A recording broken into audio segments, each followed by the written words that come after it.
Hola, ¿qué tal? Muy buenas tardes. Sean bienvenidos a esta mesa de ponencias. Le damos la bienvenida a todos los que nos siguen a través de las redes sociales del Instituto de Investigaciones Históricas. En esta mesa de ponencias, cuyo tema es la historia y la educación. ¿Ok? La dinámica será la siguiente. Vamos a presentar 6 ponencias en general. Vamos a ir presentando de una por una y en la parte final, en la recta final, vamos a dar espacio por si hay preguntas, comentarios, ¿ok? El día de hoy me toca la moderación de esta mesa, ¿ok? Y en términos generales, voy a permitirme leer el objetivo de la mesa para después entonces ya dar paso, darle la voz a los ponentes, ¿ok? Entre los retos históricos que ha enfrentado la nación está el tema educativo, que incluye programas de estudio, profesores, planteles, instituciones y, por supuesto, a los educandos.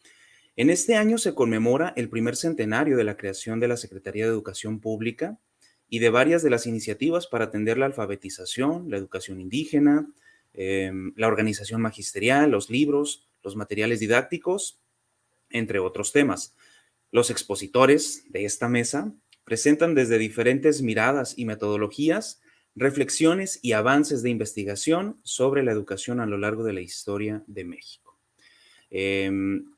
Vamos a ir presentando, como les indico, de una en una las ponencias. Voy a ir mencionando a los ponentes, los títulos de sus temas y al final entonces dejamos este espacio para que nos expongan sus dudas, sus comentarios, ¿ok? Y para hacérselas llegar a los expositores.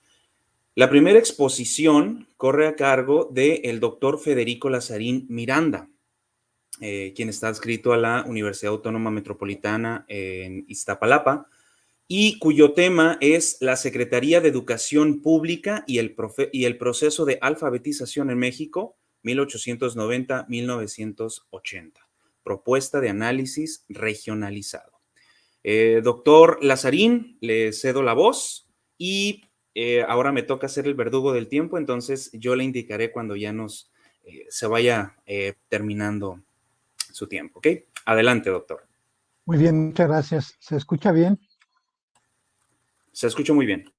Ok. En primer lugar, quiero agradecer al Instituto de Investigación Autónoma de Baja California por la invitación a presentar esta ponencia. Eh, Voy a poner una presentación. Uy, no me dejan.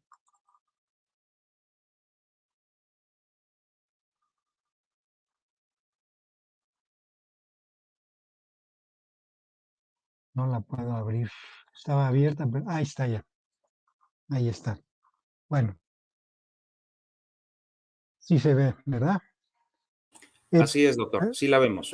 Me tomé la libertad de hacer un pequeño ajuste a los tiempos del nuestro periodo, porque encontré una información adicional que añadí.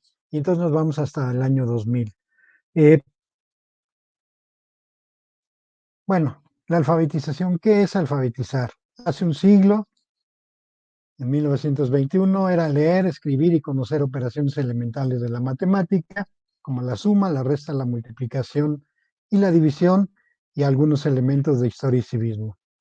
En el siglo XXI es leer, escribir esas mismas operaciones, pero además hay que conocer habilidades para el uso de herramientas electrónicas. ¿Qué significa esto?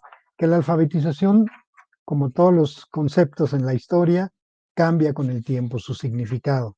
Entonces no es lo mismo una persona alfabetizada hoy que hace 100 años. Cambian algunos elementos. Lo básico sigue presente. Como ustedes ven, leer, escribir y conocer operaciones elementales en la matemática siguen siendo vigentes hoy en día. De esta forma, la alfabetización es uno de los elementos medibles de, el proceso educativo, ¿sí? De los sistemas educativos, algo que podemos medir aparentemente que nos puede dar buenos resultados o los resultados de un proceso educativo es la alfabetización. Lo que vamos a hacer o lo que voy a trabajar en esta ponencia precisamente es algo que se conoce desde la economía de la educación o de la historia económica de la educación, el proceso de alfabetización, que precisamente habla de que analizar y estudiar la alfabetización de un país o una región no solo es ver cuántos alfabetizados están, sino es un proceso de mediano y larga duración. No se puede esto llevar a cabo en muy poco tiempo, sino tiene que verse en un proceso largo. Y entonces tiene tres fases de este proceso.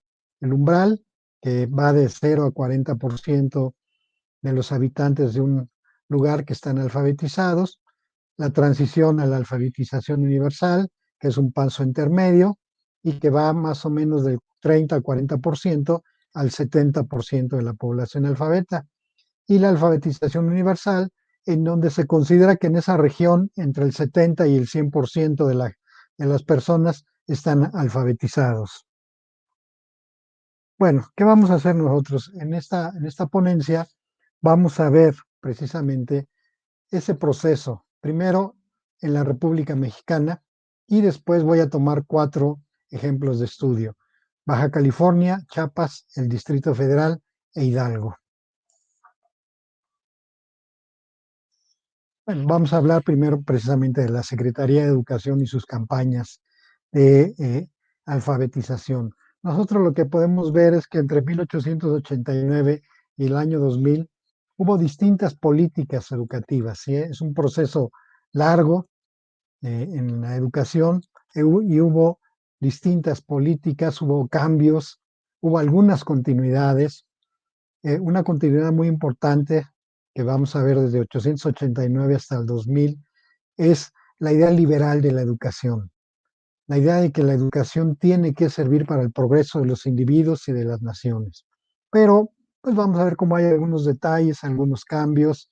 En 1889-90 en el Porfiriato se dieron los congresos nacionales de instrucción pública, que fueron muy importantes porque por primera vez se trató de unificar la educación en México, que en todos los estados de la República y el Distrito Federal, los territorios, se, diera, se dieran programas y conocimientos similares, por ejemplo, a enseñar a leer, enseñar a escribir, enseñar estas operaciones elementales de la matemática y fomentar el nacionalismo. Desde el Porfiriato se está hablando de unidad nacional a través de la educación. Entre 1910 y 17, pues sabemos bien que hubo el movimiento armado, la revolución, no se pudo llevar a cabo realmente un proyecto educativo. Eh, la educación funcionó como había estado funcionando en el Porfiriato. ¿Sí? Básicamente hay una continuidad. De 17 a 21 vamos a tener la educación que se va a dar con el artículo tercero constitucional, los cambios que va a propiciar, la modificación del mismo artículo en 21 para crear a la SEP, y luego vamos a tener un periodo de 21 a 40 donde va a haber dos modelos de educación, una educación para el campo y otra educación para la ciudad, muy claros, educación rural y educación urbana en la primaria.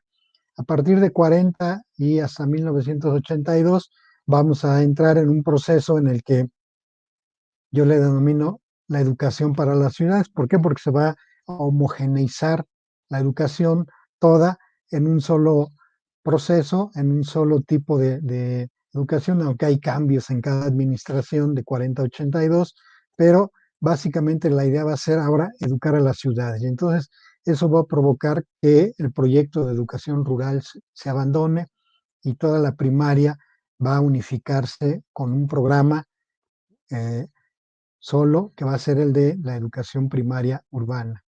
A partir de 82 y el año 2000 tenemos la modernización educativa. Nosotros nos vamos a encontrar que específicamente la SEP ha echado a andar 6 campañas, o los eh, secretarios en turno en educación pública echaron a andar 6 campañas. La primera de 21 a 24 con José Vasconcelos, de hecho es una campaña que él heredó, él la inició en la Universidad Nacional y la terminó en pasando a la SEP cuando se creó esta secretaría. La segunda campaña de 34 a 40 con el cardenismo.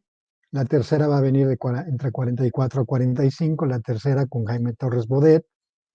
En el 58 vamos a tener una cuarta campaña como parte de este plan de los 11 años. En 68 vamos a tener una quinta campaña y en 1981 se dará la última campaña, que será una campaña que básicamente culminará o iniciará, como lo queramos ver, culminará con estos proyectos de campaña cortos, porque en 1981 se crea el Instituto Nacional de la Educación para Adultos y a partir de ahí las campañas de alfabetización se convierten permanente a través de este instituto que existe hasta hoy en día.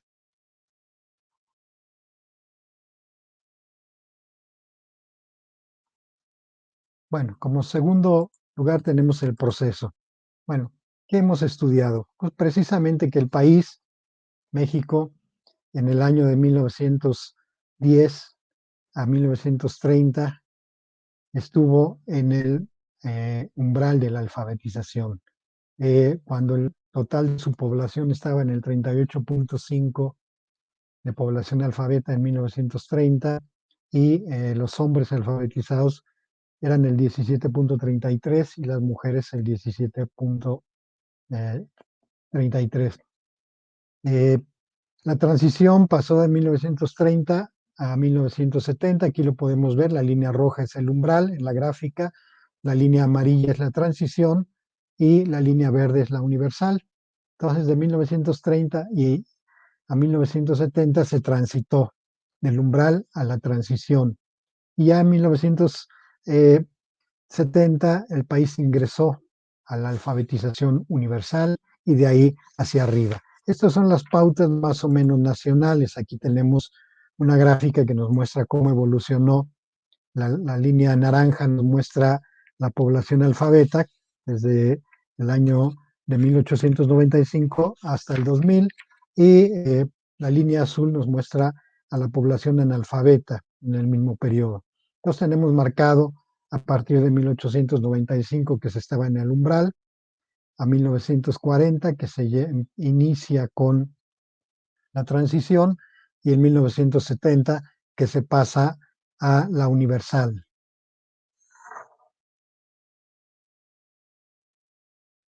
Esto, lo que nos muestra esta gráfica es en el mismo periodo, 85 a 1895 a 2000, tenemos la línea azul que muestra la población alfabeta y la distinción por sexo. La línea gris son las mujeres alfabetas y la línea naranja son los hombres alfabetas. Entonces, una característica importante que podemos ver en todo el periodo es cómo la alfabetización masculina es más alta que la femenina. Eh, a pesar de que en términos numéricos siempre hay más población, no ha habido desde 1895 hasta 2000, ha habido más población femenina, eh, pues siempre la alfabetización del hombre ha estado por arriba de la alfabetización de la mujer. Incluso vemos en el periodo 30-40 una caída muy fuerte en la alfabetización de la mujer. Esto debe de corresponder seguramente a la política de la educación socialista, en donde mucha gente, muchas mujeres, hombres, sobre todo en las regiones campesinas, no iban a la escuela, los padres amenazaban con a los padres de familia que enviaran a sus hijos a la escuela, ¿sí? Y vemos que la baja en la alfabetización masculina en el mismo periodo es menor, pero en general vemos esta curva de crecimiento eh, para el país. Bueno, este es un mapa que nos muestra cómo precisamente la alfabetización o el proceso de alfabetización es desigual, no se da igual en todas partes de la República y es a lo que pasaremos ahora a observar, cómo el comportamiento en 4 entidades federativas distinto al proceso nacional. Aquí tenemos las 4 entidades federativas, tenemos a Chiapas, tenemos al estado de Hidalgo, Distrito Federal y a Baja California. Lo que hay que hacer aquí de acotación es que para los datos de Baja California, los datos de 1895 1900 y 1910, están incluidos también los de Baja California Sur. En el censo no se hizo la separación. Hasta 1910 ya se hace la separación entre Baja California Norte y Baja California Sur. Vemos entonces la evolución de los estados, vemos cómo son las curvas, difieren del comportamiento nacional. Hidalgo más o menos es el que tiene un comportamiento más similar al nacional en cuanto a que las curvas de alfabetización femenina y masculina son muy parecidas, ¿sí? Pero de todas maneras vemos un crecimiento oscilante. ¿Y qué característica hay? Que tanto Chiapas como Hidalgo tienen un proceso de alfabetización más lento. Realmente en 1980 todavía no alcanzaban ninguno de los dos estados la alfabetización universal, y esto pues lo van a ir logrando Chiapas hasta el año 2000 solo con la población masculina. El total y la femenina no alcanzan a entrar todavía en la fase universal. En Hidalgo la masculina entra más arriba que en el año 2000, la masculina que la femenina alcanzan a llegar a la alfabetización total. Y vemos el Distrito Federal y Baja California que tienen un comportamiento similar, los dos muy rápidamente, sobre todo Baja California se puede ver cómo entra muy rápido a la fase universal. Ya en 1921 está en la fase universal en sus tres rubros, y cómo la diferencia entre la alfabetización de los hombres y la alfabetización de la mujer se va cortando ¿ya? Conforme avanza el tiempo. En cambio, en el Distrito Federal también se va cortando, pero hay un diferencial Dos por minutitos, género. doctor. Sí, muy bien, gracias. Hay un diferencial por género más alto, ¿sí? Bueno, básicamente estas son las comparaciones que podemos hacer, y nuestras conclusiones nos dicen pues que realmente esto es un asunto en el que tenemos que precisamente hacer los estudios regionales, entrar a ver las diferencias regionales, y obviamente como historia no podemos quedarnos solo con las curvas. Tenemos que entrar a ver toda la cuestión socioeconómica, la cuestión política, la cuestión cultural en las regiones. Por ejemplo, las regiones que tienen más población no hablante del español, pues fue más difícil el proceso de alfabetización.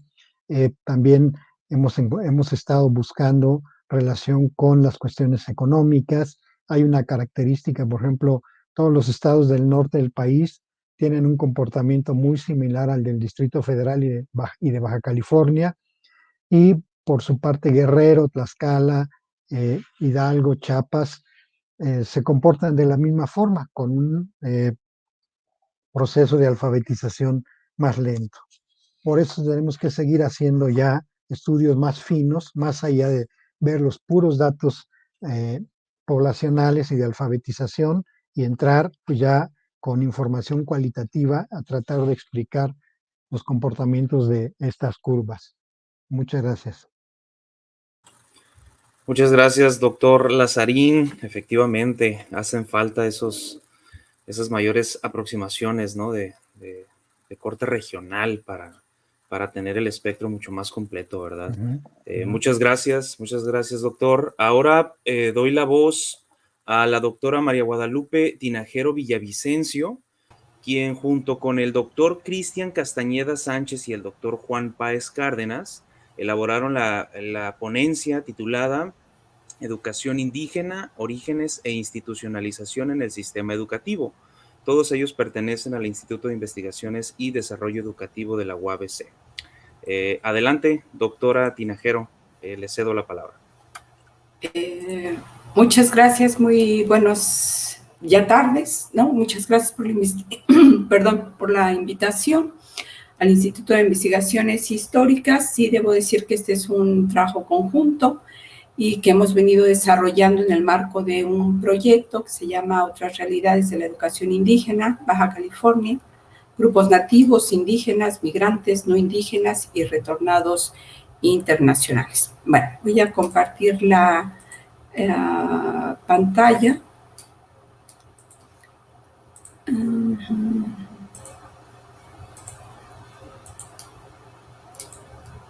No me sale.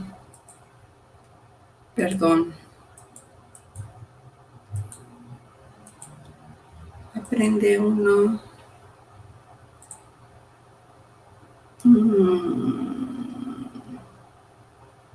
¿Por qué no me sale? Hay que esperar, creo que un momentito. Y ahorita ¿Para te... qué? Ajá.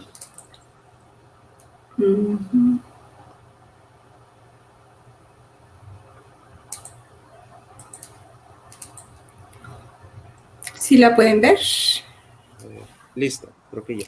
Ahí Muchas ya se está proyectando. Si Muchas gusta gracias. ponerla en amplia para efectos de que quede más, es perfecto. Ahí está muy bien, doctora. Perfecto. Bueno, por el tiempo que es corto, entro en materia. Si nosotros quisiéramos caracterizar ahora lo que llamamos educación indígena, pues brevemente podríamos señalar que es un tipo de servicio dirigido a una población específica, que son los grupos originarios de México, que en el último ciclo se reportó una matrícula de 15,915 alumnos. Estamos hablando de educación básica. Esto es un poco más del 2% del total de la matrícula de los tres servicios que existen, ¿no? El general, el indígena y también se incluye ahí el que brinda CONAFE. También podemos decir que existe una dependencia que coordina y propone lineamientos para su operación, que es la Dirección General de Educación Intercultural y Bilingüe. Ese nombre lo lleva, desde el 2020. En 1978, que se crea, llevaba el nombre de Dirección General de Educación Indígena. También es cierto que dentro de este servicio se exige un perfil específico de maestro. Esto quiere decir que se requiere personas que sean hablantes de una lengua indígena para atender a algunos de los niños que pertenecen a los 68 grupos originarios de México, de acuerdo al INAI. También es cierto que se han elaborado otros materiales que enmarcan el tipo de servicio, a pesar de que el currículum que siempre se ha brindado a esta población infantil es un currículum nacional. Entre ellos están los lineamientos generales para la educación intercultural bilingüe, que se desarrollaron y se presentaron en 1999, los parámetros curriculares para la enseñanza de la lengua indígena, que son de 2008, y los marcos curriculares que se integraron en el currículum que se presentó en el 2011. No obstante, si bien pudiera ser fácil caracterizar ahora la educación indígena, si nosotros nos vamos a lo que podríamos considerar como los orígenes, tendríamos que señalar dos cuestiones. En primer lugar, a lo largo de la historia de México en diferentes etapas, la colonia, independencia, ha habido corrientes de pensamiento y de ideas que se desarrollaron alrededor de lo indígena o del indígena, en un momento indio y después durante la independencia que pasa en la Constitución como indígena. Y de estas se derivaron posturas sobre el tipo de educación que podían recibir. Si quisiéramos ejemplificar esto, podríamos mencionar los libros escritos, uno por Juan Ginés de Sepúlveda, Demócrates II, son las justas causas de la guerra contra los indios, y el escrito por Fray Bartolomé de las Casas, Breve relación de la destrucción de las Indias, en donde uno puede ubicar posturas muy diferentes sobre, en algún momento, los colonizados. A partir de 1921, y sobre todo a propósito que estamos hablando de la creación de la Secretaría de Educación Pública, la educación indígena sí adquiere nuevas formas y sentidos, pero también su contenido se nutrió de las disputas y de los discursos del pasado, sobre todo de los que les acabo de señalar. En trabajo, nosotros lo que hicimos fue como ubicar etapas a partir de ciertos elementos que tienen algún significado en este periodo, ¿no? Y entonces encontramos una de 1921 a 1934 que podríamos señalar como los primeros años de la Secretaría de Educación Pública, otra que es del 35 al 46, del 46 al 70, del 70 al 82, que ahí sí marcamos, digamos, la institucionalización como tal de la educación indígena, del 82 al 2000 y del 2000 donde vuelve a haber una modificación que veremos brevemente. En la primera etapa que estamos nosotros señalando, lo indígena no es abordado como indígena, es decir, como un elemento que le otorga la especificidad a los grupos originarios de México, sino que es tratado como un aspecto de lo rural. En este sentido, la educación que se empieza a brindar a las comunidades indígenas no es especial como pudo haber sucedido en otra época, sobre todo en la colonia, como periodo histórico. Lo que la SEP hace para con las comunidades indígenas en este periodo fue pues denominarlo como educación rural y no diferenciar, digamos, dentro de lo rural a lo indígena. En ese sentido, pues obviamente se utilizaron las misiones culturales para ello y el profesor misionero fue el agente clave. El aspecto nodal fue la incorporación del indígena a partir de la homogeneización de la lengua nacional. El objetivo que se persiguió, obviamente, fue la castellanización y claro, hubo, y desde ahí lo empezamos a ver, una serie de dependencias que se empiezan a crear en este periodo el Departamento de Educación y Cultura para la Raza, que en su nombre también nos indica mucho, digamos, la concepción que se tenía. Y por otra parte también empieza a haber una serie de proyectos experimentales como el que impulsó Musei Sáenz, por ejemplo, que se llamó Estación Experimental de Incorporación del Indio o la Casa del Estudiante Indígena. Para 1935 y 46, lo que sí vamos a encontrar que empieza a ser como muy importante y significativo tiene que ver con el artículo 3º constitucional, que es el que dentro de la Constitución habla de la educación, ya que se promueve un cambio y todos, sobre todo los historiadores, yo no lo soy, ¿verdad? Nosotros no lo somos, se le conoce como el periodo de la educación socialista. Si bien fue muy significativo el periodo de Lázaro Cárdenas, no solamente porque trató de impulsar una visión diferente, lo que se empieza a trabajar más que la incorporación es la integración del indígena al concierto de lo mexicano, también a través de la homogeneización de la lengua nacional, pero sí se empieza a trabajar sobre todo con cartillas bilingües. Claro, muy criticado todo el proceso cuando se invita al Instituto Lingüístico de Verano, pero se desarrollan algunas cartillas y además impulsa una serie de eventos como los congresos interamericanos indigenistas. Y también hay, digamos, la aparición de nuevas dependencias como el Departamento Autónomo de Asuntos Indígenas. Para el periodo del de 1946-70, que podríamos denominarlo como la educación de la unidad nacional, pues nuevamente el artículo 3º vuelve a ser un dispositivo para el cambio, se deroga el anterior, se modifica, y en ese sentido también se transforman algunas o se refuncionalizan algunas instituciones, pero es una época, sobre todo en estos periodos, de creación de instituciones, como el Instituto Nacional Indigenista y como algunas dependencias como esta que habíamos mencionado anteriormente de los asuntos indígenas pasan a ser parte de la Secretaría de Educación Pública. Pero se siguió, digamos, con las misiones culturales, los centros de capacitación indígena y sobre todo las coordinaciones que surgen del Instituto Nacional Indigenista, que ahí una figura clave fue Gonzalo Aguirre Beltrán.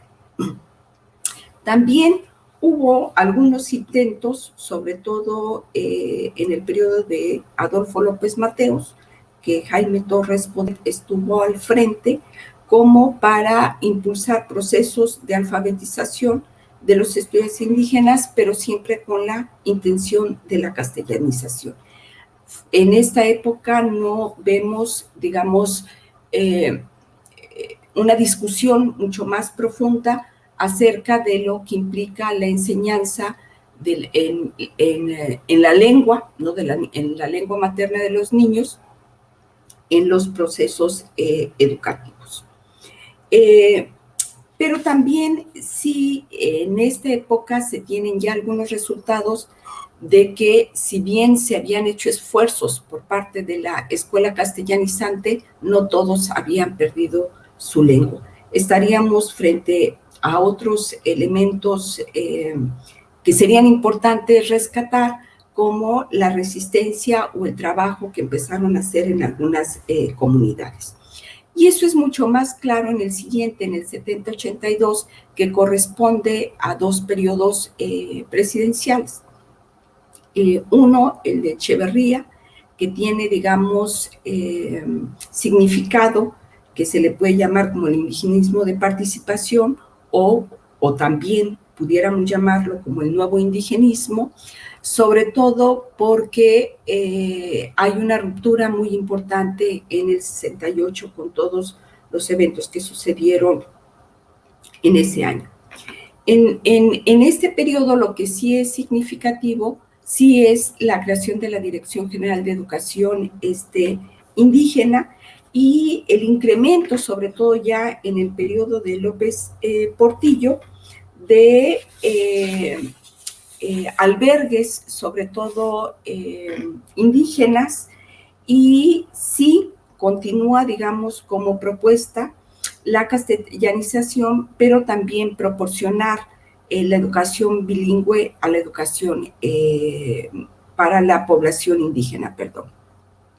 En este periodo, digamos que nosotros lo caracterizamos ya como una institucionalización de la educación indígena, sobre todo con la creación de esta instancia, tendrá como mayor importancia en el desarrollo de algunas propuestas y de la movilización de muchas organizaciones netamente indígenas o con una presencia indígena como muy, muy importante. A la dirección... ¿Sí? 2 minutitos. Claro.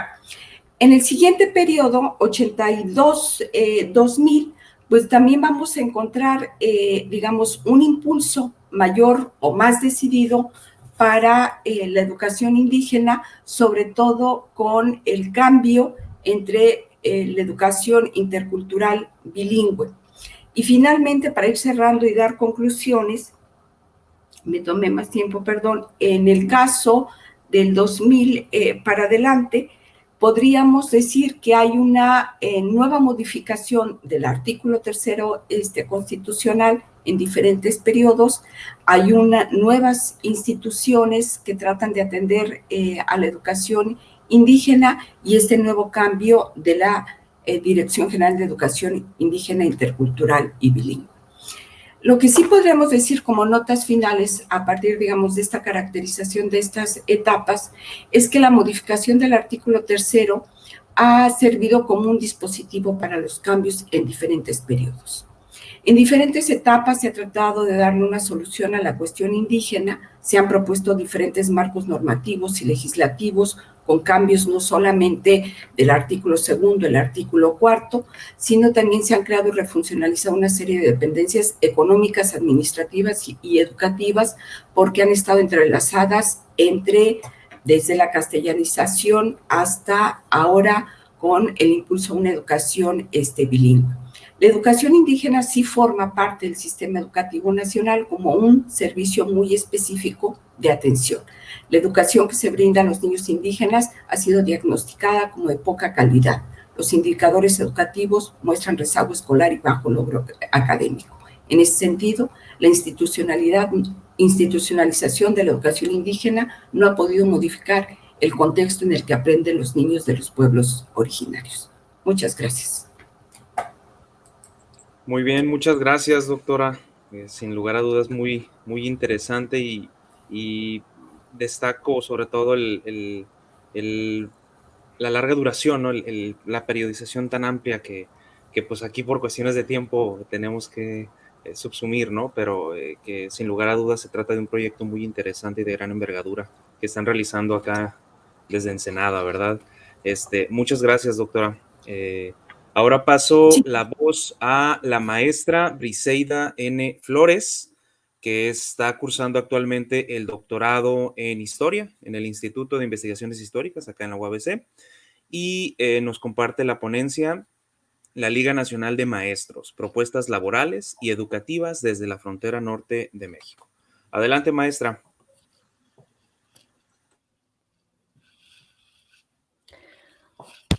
Hola, hola, buenos días, buenas tardes ya a todos. Sí, como dijo ya Víctor, mi nombre es Briseida Flores y estoy cursando el doctorado en el Instituto de Investigaciones Históricas y les vengo a presentar hoy pues un poco de mi avance de tesis que se refiere a la Liga Nacional de Maestros, sus propuestas laborales y educativas en torno a 1920-21 con la creación justamente de la SED. Y bueno, para empezar, la Liga Nacional de Maestros se crea en Baja California, específicamente en Mexicali, en el año de 1919. Su dirigente, su creador, su presidente fue el maestro Luis Vargas Piñera, que en ese momento, bueno, originario de Chihuahua, y en ese momento se encontraba en Baja California como inspector de zona.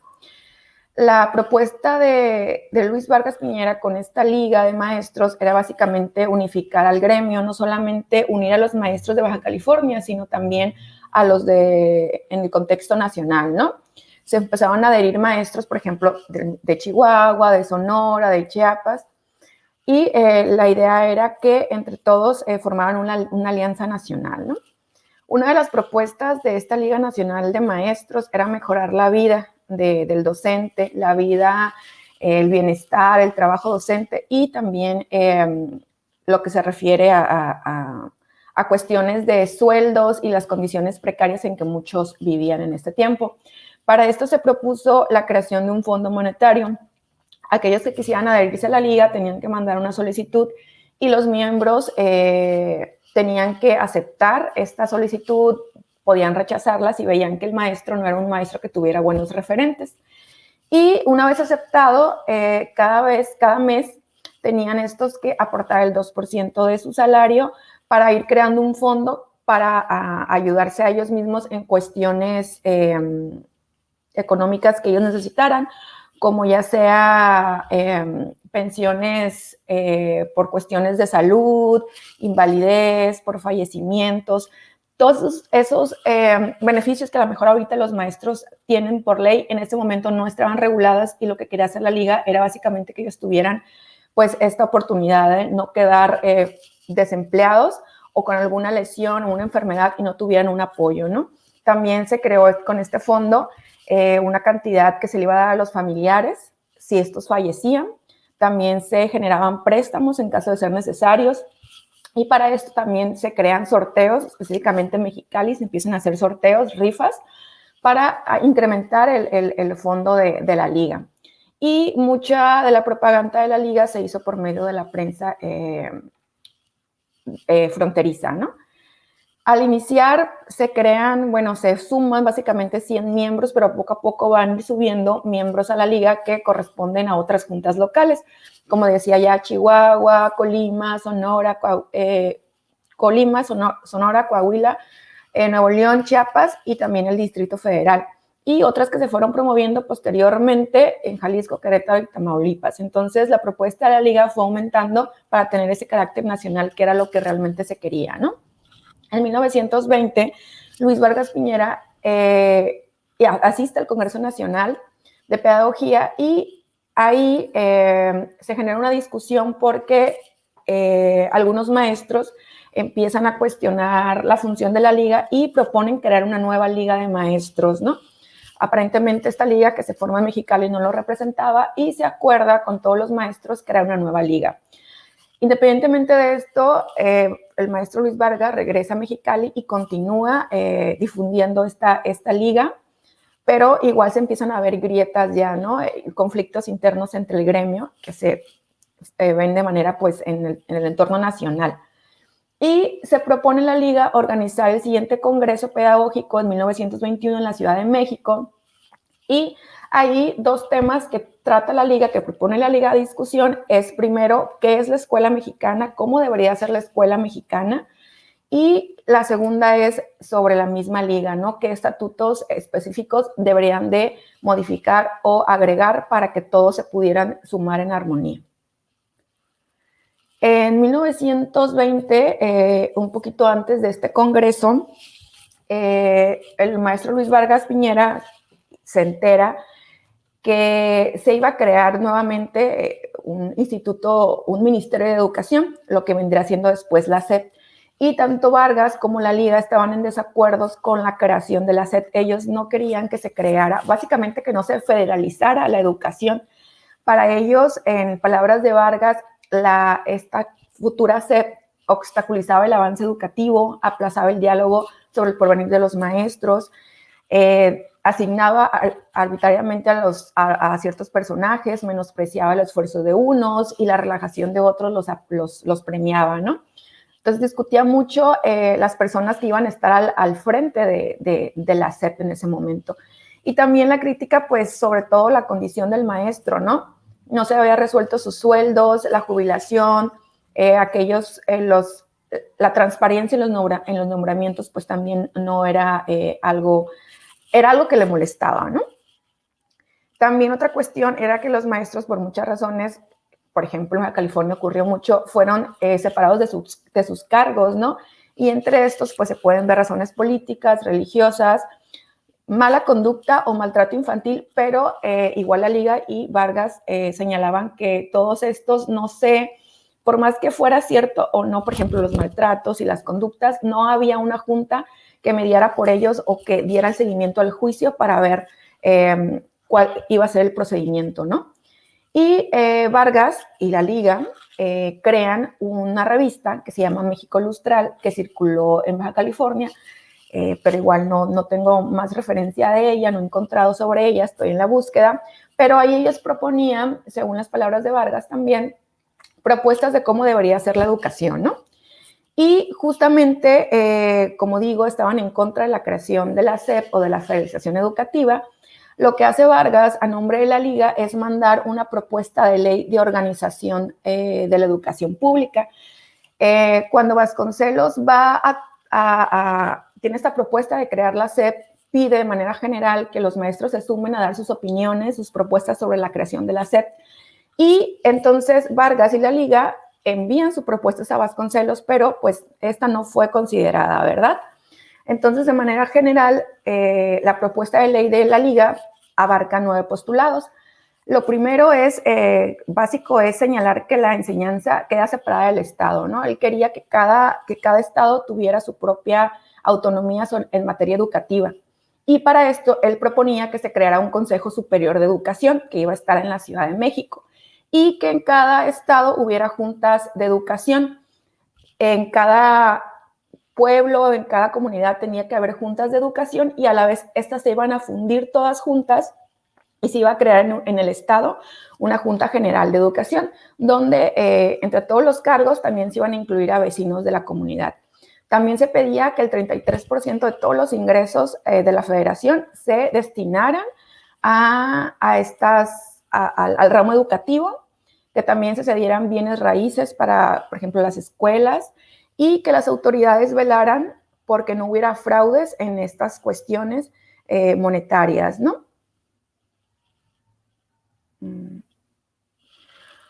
Sobre el Consejo Superior de Educación, la finalidad era, pues, velar por la enseñanza, sobre el programa, la materia, la denominación de las escuelas, la creación, apertura de escuelas, expedir credenciales a docentes, revalidar quienes podían dar clases, también crear órganos mensuales como las revistas, no solamente para capacitar a los maestros, sino también para informar sobre las vacantes que había porque no eran transparentes, ¿no?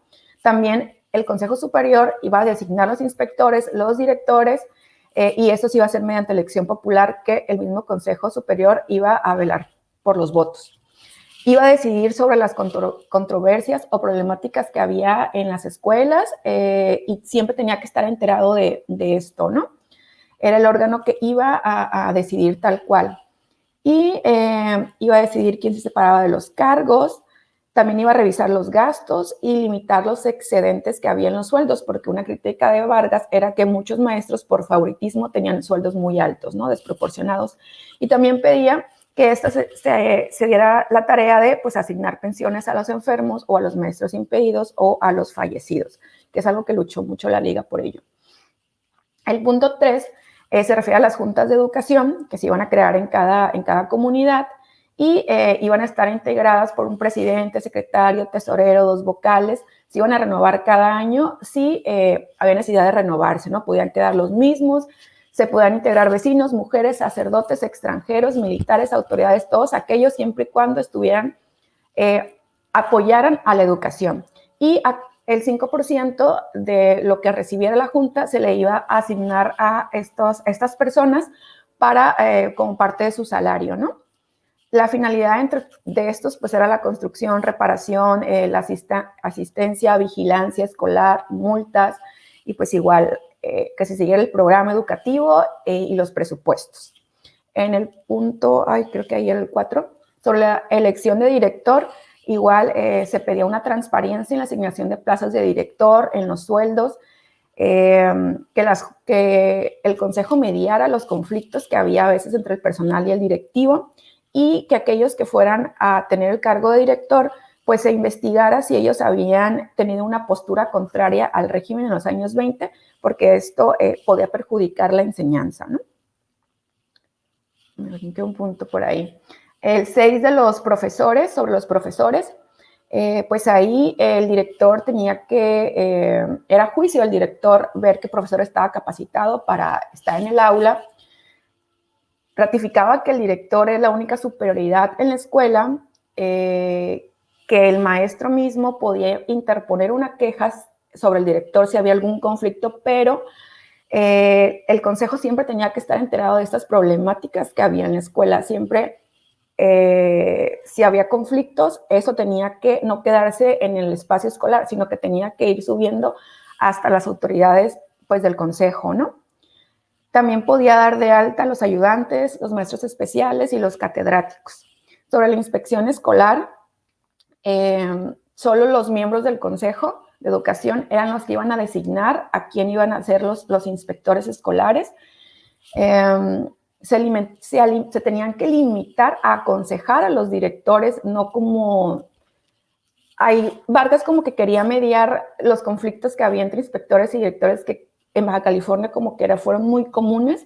Entonces, él decía que cualquier indicación que el inspector daba al director tenía que hacerse por escrito, nada verbal, todo tenía que quedar por escrito para que se pudiera hacer. Y eso solamente lo tenía que hacer cuando el inspector viera realmente una deficiencia en las clases. No podía libremente entrar y, no sé, ver una clase o intervenir en ella si no había una razón justificada. Tenía como que también respetar esa autoridad que tenía el director en su plantel, mediar la relación de poder entre ambos.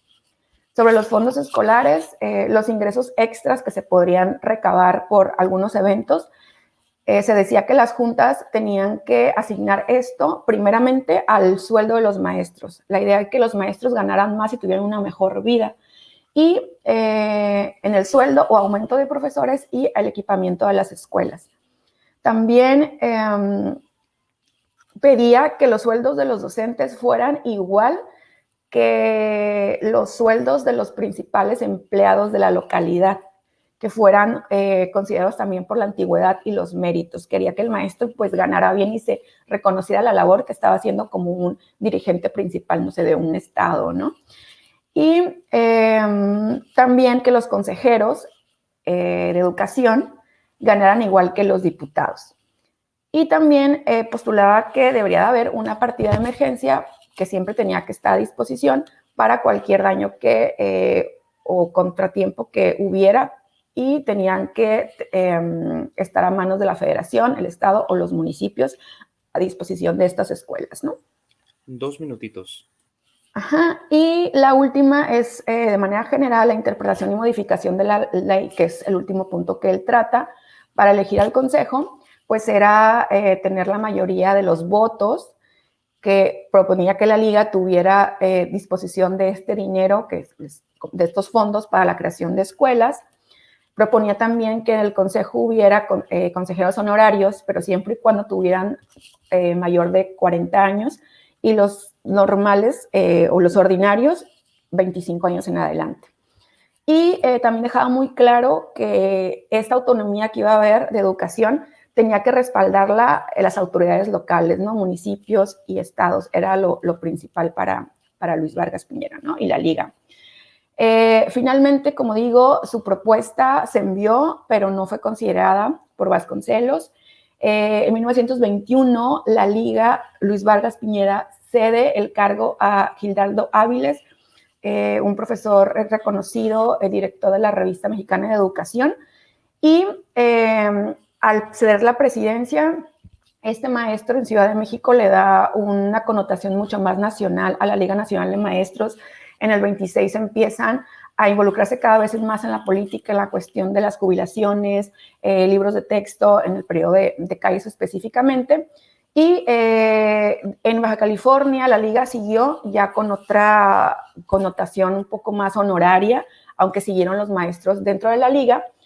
Eso fue en los años 20, y en los años 30 aparentemente la liga pierde fuerza y se crea aquí se unen los maestros al STEP, Sindicato de Trabajadores de la Educación de la República Mexicana, que posteriormente en los 40 se convierte, pasan a otro sindicato, que es el Sindicato Nacional de Trabajadores, ¿no? Entonces, de manera general, estos son algunos de los grandes rasgos, cómo se da los pasos del sindicalismo en Baja California y cómo uno de los intereses de ellos no solamente fue el bienestar de los maestros, sino también proponer ellos su propia ley de educación, que de alguna manera pues iba en contra de la creación de la SEP y su federalización, la federalización de la educación, ¿no? Entonces, de manera general, es todo. Gracias. Muy bien, muchas gracias, maestra. Como comentábamos ahorita, ¿no?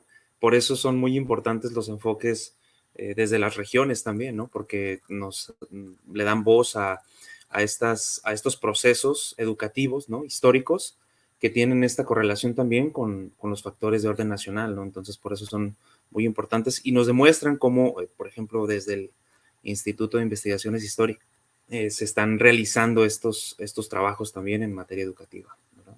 Gracias, maestra.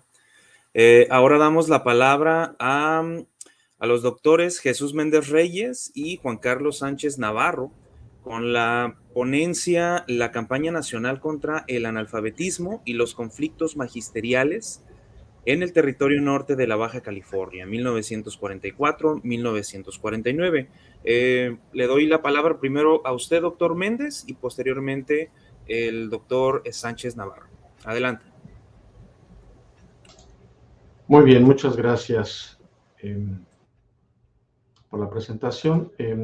Se trata de una ponencia, en efecto, en equipo o en conjunto, en donde abordaremos más el asunto sindical, ¿no? Estamos hablando de los profesores, de los planes, de los actores que van dirigidos hacia la educación, pero en este caso nos concentraremos en los sindicatos, cómo van a ir apareciendo en un momento determinado en Baja California o en el distrito norte de la Baja California, luego convirtiéndose en el territorio de la Baja California. Entonces, por eso nuestra preocupación en ese rubro, ¿no?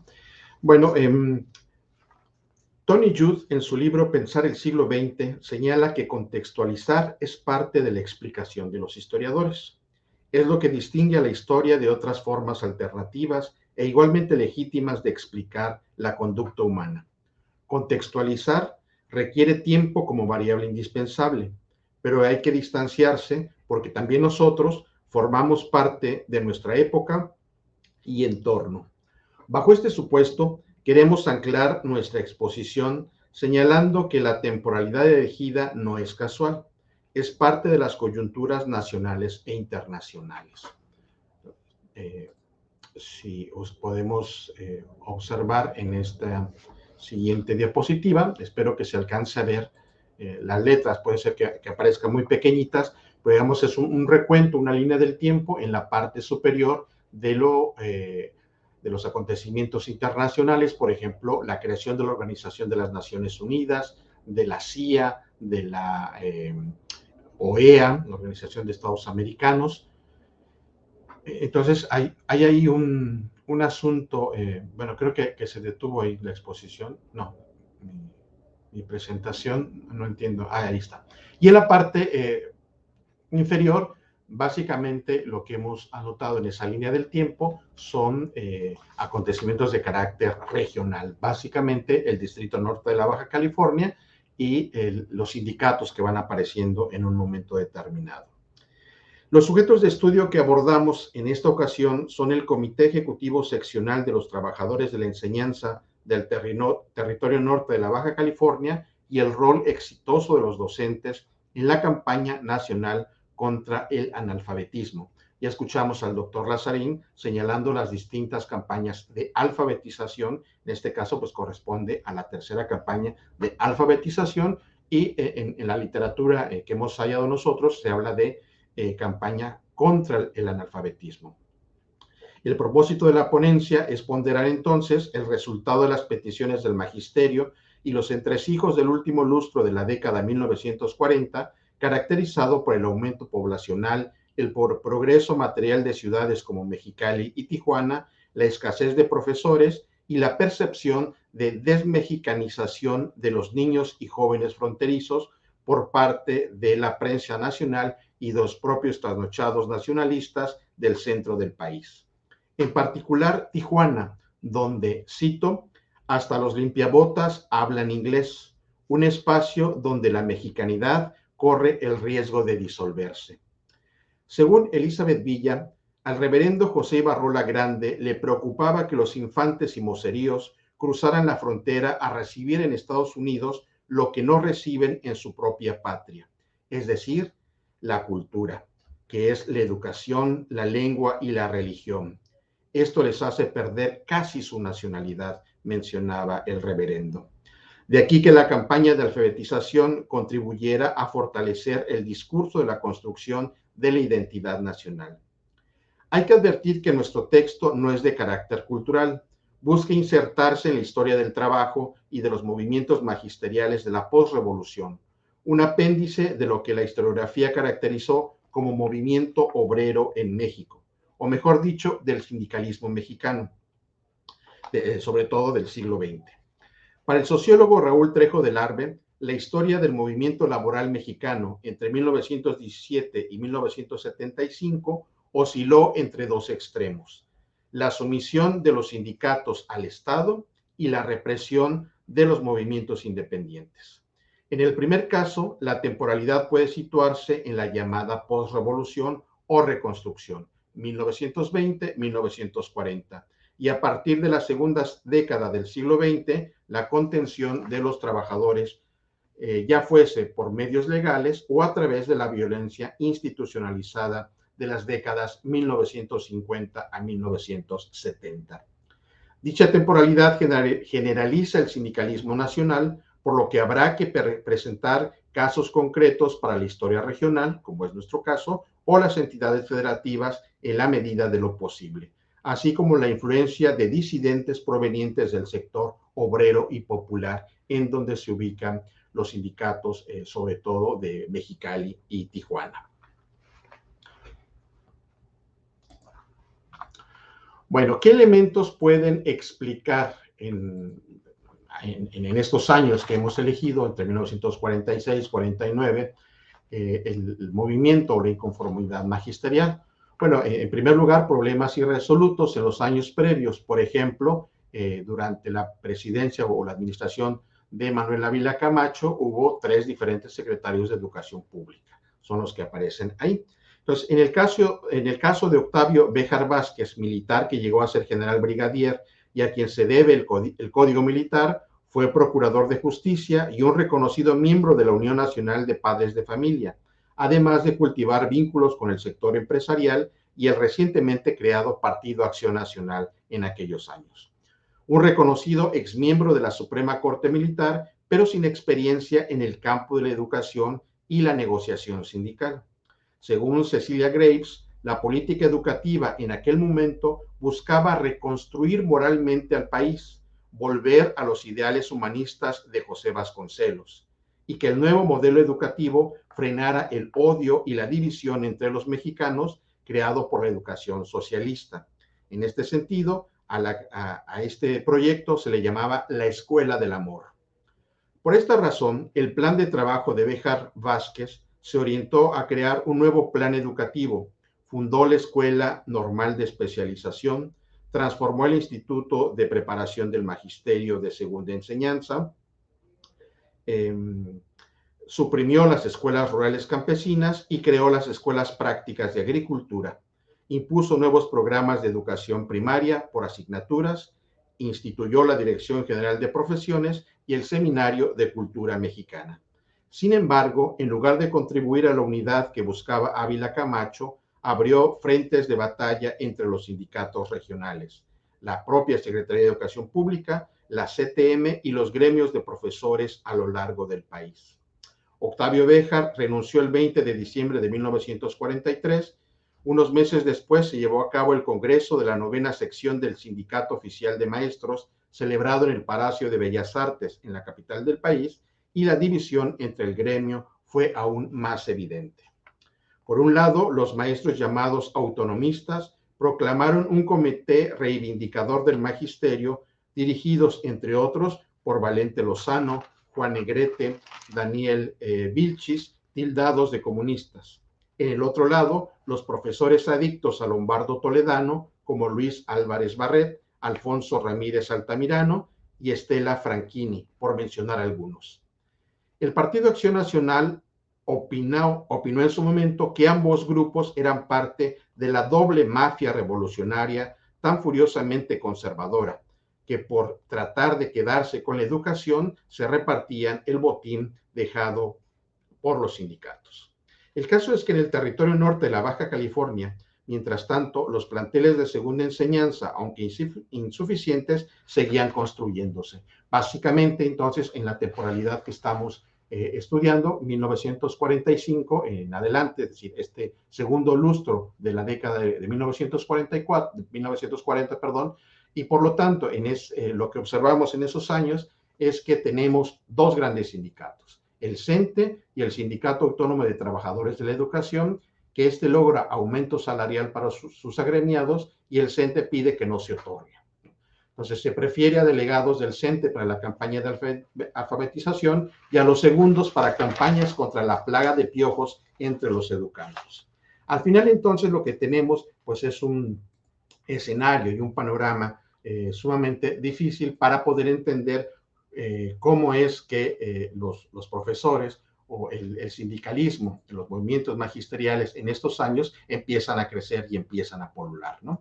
Y bueno, finalmente también de parte mía señalaré que el costo de la vida generado por la inflación post Segunda Guerra Mundial y sobre todo por la devaluación del peso mexicano hace que los profesores que viven y trabajan en las entidades fronterizas del norte del país tengan condiciones contradictorias y que les impelen a abandonar el trabajo, ¿no? Entonces, le cedo la palabra a mi colega Juan Carlos Sánchez Navarro, por favor. Gracias, doctor Jesús. Gracias a todos por invitarme.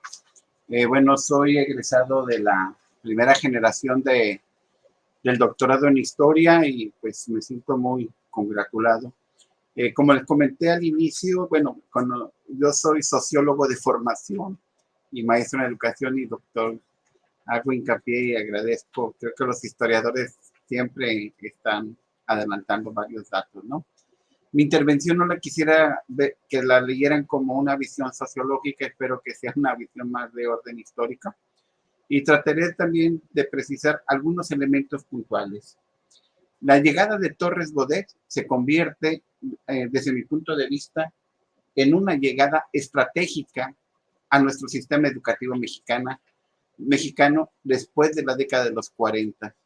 Después de las transformaciones vividas en el cardenismo y el combate precisamente a las cuestiones de los problemas centrales del país, como el analfabetismo, la construcción de escuelas, incrementar el número de maestros a lo largo de todo el territorio del país, se convierten en una materia de atención por parte del Estado mexicano postrevolucionario. Cabe mencionar, como lo mencionó el doctor Jesús, después de la década de los 40, de un movimiento totalmente rijoso en contra del magisterio, inevitablemente el magisterio tiene que agremiarse, tiene que agruparse para la consumación de un solo sindicato a nivel nacional. Había varios sindicatos por parte de educación básica, ¿no? Y nace lo que conocemos ahora como el Sindicato Nacional de los Trabajadores de la Educación en 1945. Eso no es gratuito, inevitablemente la representación ante el Estado tendría que ser clave. El Estado busca, a través de la Secretaría de Educación Pública, tomar las siguientes medidas, tal como lo concibió Torres Bodet en su momento: la unificación de los maestros, la revisión de los contenidos y los métodos de educación, las campañas de alfabetización, la construcción de escuelas, la dignificación del magisterio, la capacitación y mejoramiento profesional y económico de los profesores. Cada uno de estos puntos abordados por Torres Bodet inevitablemente se convierten en materia de estudio. Una materia de estudio que nos va a dar las explicaciones a lo largo de la historia de la educación en estos primeros 4 años, desde mi punto de vista, se convierte en uno de los pilares de nuestro sistema educativo. No significa que no se hayan tenido experiencias de alfabetización antes de la llegada de Torres Bodet. Por supuesto, lo ilustraron de una forma perfecta nuestros compañeros previamente. Sin embargo, los conflictos en las regiones son algo muy importantes que revisar o algo muy importantes que estudiar a lo largo de la historia del sindicalismo mexicano, específicamente en el país. ¿Qué vamos a entender bajo conflictos? Son algo muy sencillo, podríamos decir, ya también Briseida, 1, los ingresos. Los ingresos del maestro que llegaban a tardar hasta 1 año para que los profesores les pudiesen pagar. Había una comunicación entre profesores y comunidad, era muy importante. Esta comunidad llegaba a prestarles de los padres de familia, los salarios, no es que salarios, para poder sobrevivir dentro de la región del territorio norte. Esto llevaba que los profesores, a través del sindicato sección 2 sindical, se agremiaran pidiendo a la federación sus pagos. Aquí viene una parte muy importante. Los profesores, la mayor parte, vienen del centro del país, bajo un principio nodal. ¿Cuál?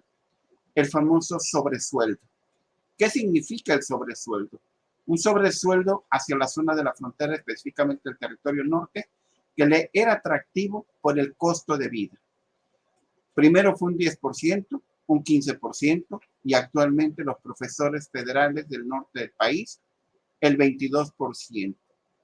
Pero ese famoso sobresueldo generaba o implicaba constantemente una lucha que se convertía en conflictos, ya muy conocidos: levantamientos, toma de escuelas, toma de aparatos burocráticos, etc. Cada uno de estos proyectos se veían representados a lo largo de todo nuestro territorio norte. Otro de los elementos que generaba conflicto inevitablemente era la insuficiencia de escuelas a lo largo del territorio norte. Había como una relación muy cercana: ingresos o salario, escuelas. Y la otra correlación, el flujo de migración existente ya hacia esta región del país. Había obviamente un incremento de la población infantil y por lo tanto una demanda de profesores en servicio. Obviamente, nuevamente el sindicato se veía en la necesidad de representar la demanda de profesores que tuviesen que ser reconocidos por el sistema educativo, para que estos pudiesen tener sus respectivos salarios. De esta forma, podríamos decir que se convierte un círculo que históricamente no se ha resuelto. El Estado representa o ha representado uno de los estados con mayor crecimiento poblacional, producto precisamente del flujo de migración. Entonces, cada uno de estos elementos se va combinando: el costo de vida, crecimiento poblacional. Entonces, la respuesta es mayores maestros, número de salarios, construcción de escuelas, excesivamente. Y luego viene otro elemento que es muy importante. Al incrementar el número de maestros, la mejora económica de los profesores está correlacionado con el desarrollo o capacitación de los maestros. Entonces, sucesivamente también el Estado se ve en la necesidad de responder con el Instituto Federal de Capacitación del Magisterio a lo largo del territorio nacional. Solamente, tal como lo menciona el doctor, se menciona en el trabajo, el Instituto Federal de Capacitación es un elemento clave para la mejora económica. Al momento de terminar sus estudios de normal básica, los profesores, como iban avanzando, incrementaban sus ingresos. Pero en algunas ocasiones no llegaban a esos ingresos y nuevamente se tenían que agrupar en el reclamo hacia la federación. Pues pareciese un círculo vicioso, pareciese una estrategia, sin embargo, siempre estará una negociación permanente entre el Estado y su magisterio. Cabe mencionar que la función de profesor, después de la creación de la Secretaría de Educación Pública, de ser una función libre e independiente, se convierte, ser profesor, una función de Estado. Literalmente, todo aquel profesor que desee desarrollar la función de profesor tiene que estar totalmente avalado por el Estado. Es un círculo que de alguna forma no alcanzamos a diferenciar, podríamos decir, año con año, solicitando incremento salarial, año con año solicitando incremento de plazas, año con año solicitando que se envíen el famoso sobresueldo y año con año solicitando nueva incorporación de nuevo gremio, sucesivamente, y nuevas construcciones. De esta forma, viene acompañada, Dos minutitos, doctor.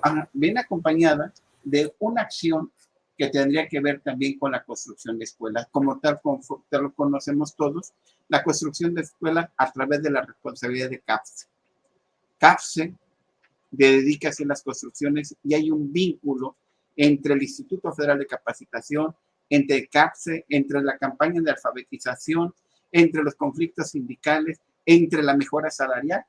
Y resumo, es una visión de Estado, no es una visión regional, es una visión de atender a un sistema educativo que de alguna forma el crecimiento poblacional después de la Segunda Guerra Mundial y responder a los requerimientos internacionales que en ese momento la misma ONU se viene contemplando. La experiencia del territorio norte se ve reflejada después para la década de los 50, cuando Torres Bodet llega a ser secretario de la UNESCO.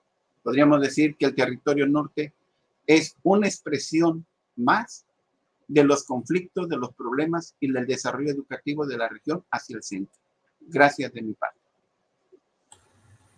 Muy bien, muchas gracias a los doctores Méndez y Sánchez por este también interesante tema. Y bueno, en virtud del tiempo, vamos a dar paso a la última ponencia de la mesa, que corre a cargo del doctor David Piñera Ramírez, miembro del Instituto de Investigaciones Históricas, con el tema Descentralización, sector privado y género en la educación superior en México, 1970-2021. Adelante, doctor, le cedemos la palabra. Muchas gracias, mi estimado Víctor. Saludos cordiales a todos los colegas que participan en esta mesa. Y en primer término, no quiero dejar pasar que felicito afectuosamente a los organizadores de estas 16 jornadas internacionales, pues quienes hemos tenido oportunidad de ver pues este evento a través de los 15 años anteriores, constatamos en esta versión pues una muy buena calidad. repito, los felicito asimismo a los organizadores de esta mesa, en la que me congratulo que se han expuesto cosas muy interesantes.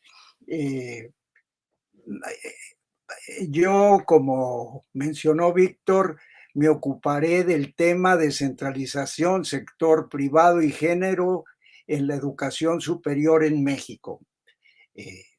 Como ven, mi enfoque es en el nivel de educación superior.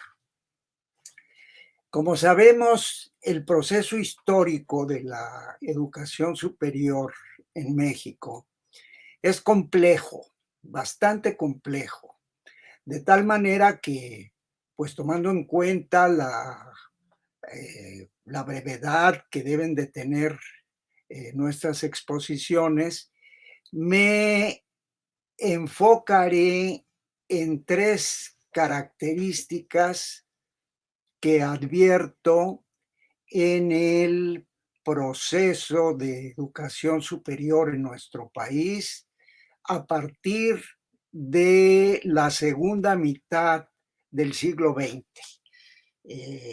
Quiero agradecer también el apoyo amable de Monse, ¿verdad?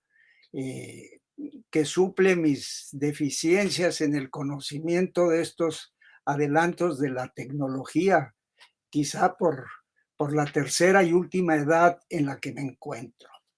Mi estimada Monse, al grano, por favor, presenta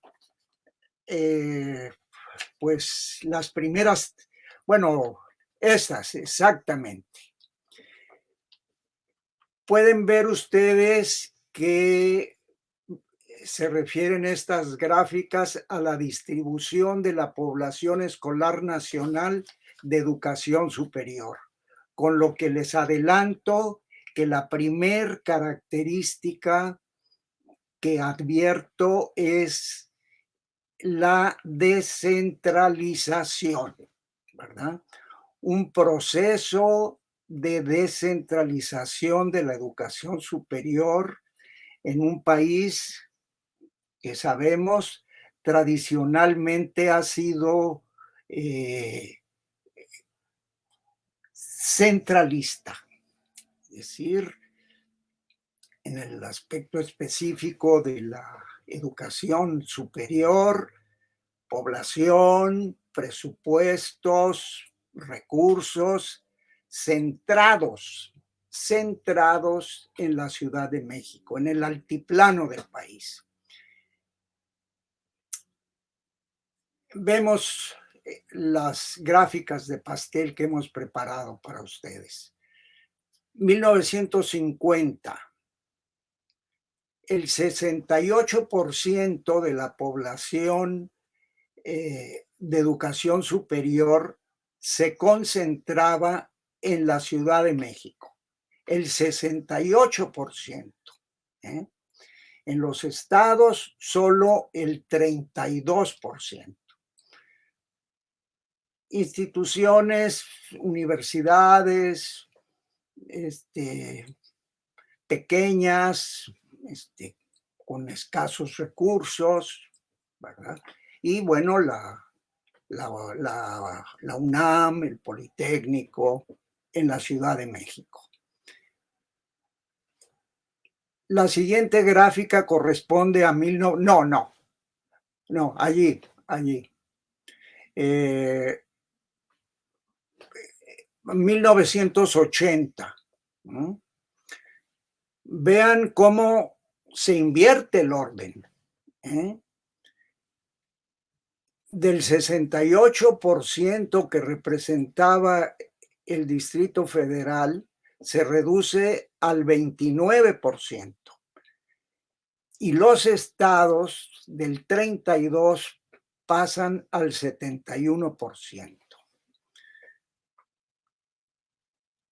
¿A qué obedeció esto? Pues un fenómeno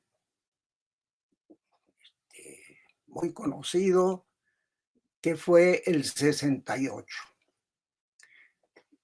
que tuvo su expresión climática, por llamarlo de alguna manera, en Tlatelolco. Es decir, esto, entre otras cosas, hizo evidente que había una excesiva concentración de población escolar, de recursos, etcétera, en la Ciudad de México, y que era necesario combatir ese fenómeno, ¿verdad? Y a partir de 1970, si se quiere personalizar, principiando el régimen del presidente Echeverría, que sabemos pues estaba asociado a la matanza del 68 en la opinión pública, y hay la interpretación de que para contrarrestar esa imagen, siendo presidente, impulsa un proceso de descentralización de la educación superior, de apoyo a las universidades de los estados, presupuestos para construir instalaciones, etcétera. Independientemente de la personalización, digamos, visto en términos cuantitativos, se advierte ese incremento, ¿verdad? Y en particular, la historia de la UABC refleja que es una antes de 1970 y otra después de 1970, ¿verdad? Yo he tenido oportunidad de pues estar trabajando en la institución desde los 60 y para mí es una historia vivida, ¿verdad? Y no es un fenómeno que se advierta nada más aquí en Baja California, sino en las diversas universidades de los estados. Y ese proceso lo seguimos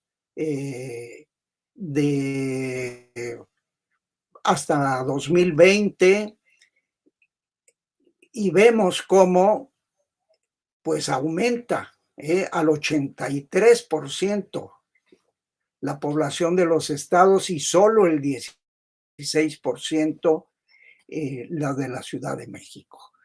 Pero no se crea que en este proceso de descentralización todo es vida y dulzura. Efectivamente hay más recursos, podemos ver las instalaciones, los programas, pero paradójicamente, la historia es paradójica. Paradójicamente, hay también mayor control de los aspectos fundamentales de la educación superior a nivel nacional desde las instancias federales. Quienes estamos en el mundo académico sabemos pues que las políticas educativas vienen de la Ciudad de México, de estas instancias, por arriba o por abajo de las autonomías de las universidades de los estados. Están estas políticas que no las descartamos. Hay unas políticas pues que son eficientes, digamos. Evaluación, calidad académica, cuerpos, ¿cómo se llaman? Los cuerpos académicos, los posgrados, el padrón de calidad, etcétera, etcétera. Son políticas que vienen, ¿verdad? Bueno, pasemos a la siguiente, mi estimada Monse.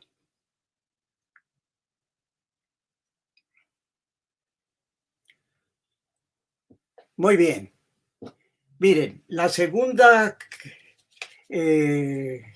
característica que yo encuentro en el proceso general de la educación superior de nuestro país es la expansión de la educación privada.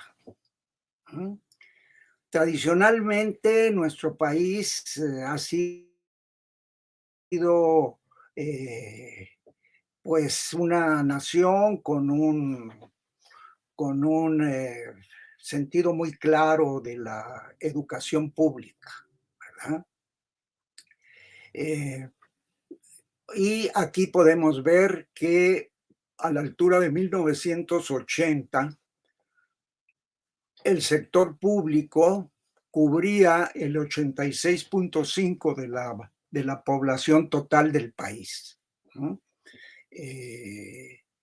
Y el sector privado solo el 13.5%, ¿no? Ahora nos ubicamos en el 2020 y ¿qué ha sucedido? Pues la educación privada ya cubre el 36% y la pública solo el 68%. En aras del tiempo no presentamos unas gráficas que tenemos también de cómo se descompone al interior estas gráficas. Pero sí les preciso que el subsistema de educación nacional más importante en nuestros días es, desde el punto de vista de la población escolar, es el de la educación privada, ¿no? Hasta hace poco, las universidades de los estados, las universidades estatales, como del tipo de la UABC, constituían el subsistema más importante, ¿no? Pero a la fecha, la educación privada lo representa, ¿no? O sea, una característica del tiempo que vivimos es la creciente expansión del sector público. Allí el factor que moviliza el proceso es la adopción de las políticas neoliberales a partir de los 80s y específicamente en el periodo del presidente Salinas, que promulga la nueva ley de educación, en que le da una serie de facilidades al sector privado, ¿verdad? Y da por resultado lo que estamos viendo. Hay que manifestar que no estamos en contra de la educación privada sistemáticamente. Reconocemos instituciones privadas, de mucha calidad, el TEC de Monterrey, la Ibero, el CETIS en nuestro estado, pero también no podemos cerrar los ojos a las universidades patitos, ¿verdad? Patitos, que surgen como hongos, ¿verdad? Y deterioran el concepto y la dignidad de la educación pública, de la educación superior, ¿verdad? Muy bien. 2 minutos, doctor. Muy bien. La última, pues miren, la otra característica que encuentro en el proceso de educación superior contemporáneo es la creciente participación de la mujer, ¿no? Ahí están las gráficas. En 1960, solo el 10% de las mujeres, representaban solo el 10% las mujeres, contra el 90% de los hombres. Para 1980 ya son el 30% y los hombres 69%. Y en 2020, pues ya es el 51%, ¿verdad? De mujeres frente al 48.6% de hombres. con el comentario de que no es nada más así la población escolar, sino que hay una presencia femenina creciente a nivel de planta docente, de cargos administrativos importantes como dirección de unidades académicas. Pues sintetizando, podemos caracterizar el proceso actual de la educación superior en nuestro país como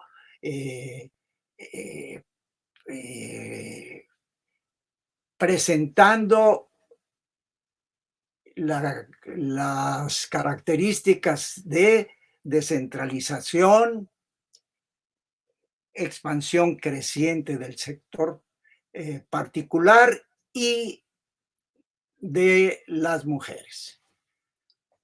Eso es todo, muy amables, muchas gracias. Muchas gracias, doctor Piñera, por sus palabras. Un tema muy interesante, partido en 3 ejes. Aquí nos comenta el propio doctor Lazarín que dentro de ese proceso de descentralización precisamente se encuentra la Universidad Autónoma Metropolitana, ¿verdad? Sí, Del que él forma parte. Entonces, aquí no lo apuntó para cotejar precisamente lo que usted nos está exponiendo. Y bueno, pues ya llegamos a la recta final. Por cuestiones de tiempo, no hay oportunidad de pasar ahorita dudas o comentarios. Lo que vamos a hacer es lo que nos soliciten, dudas, comentarios, información, etcétera, vamos a hacérselos llegar a los investigadores aquí presentes. Y no me queda nada más que agradecer, en primer término, que la coordinación pues de esta mesa estuvo a cargo del doctor Jesús Méndez Reyes, ¿no?, quien también participa. Y entonces, pues no queda más que agradecer al doctor Federico Lazarín, a la doctora María Guadalupe Tinajero Villavicencio, a la maestra Briseida, al doctor Juan Carlos Sánchez Navarro y al doctor David Piñera Ramírez. Los invitamos a que nos sigan sintonizando a través de las redes sociales del instituto para ya la recta final de estas jornadas internacionales de historia, patrimonio y frontera. Les mandamos un saludo y que la pasen muy bien. Hasta luego.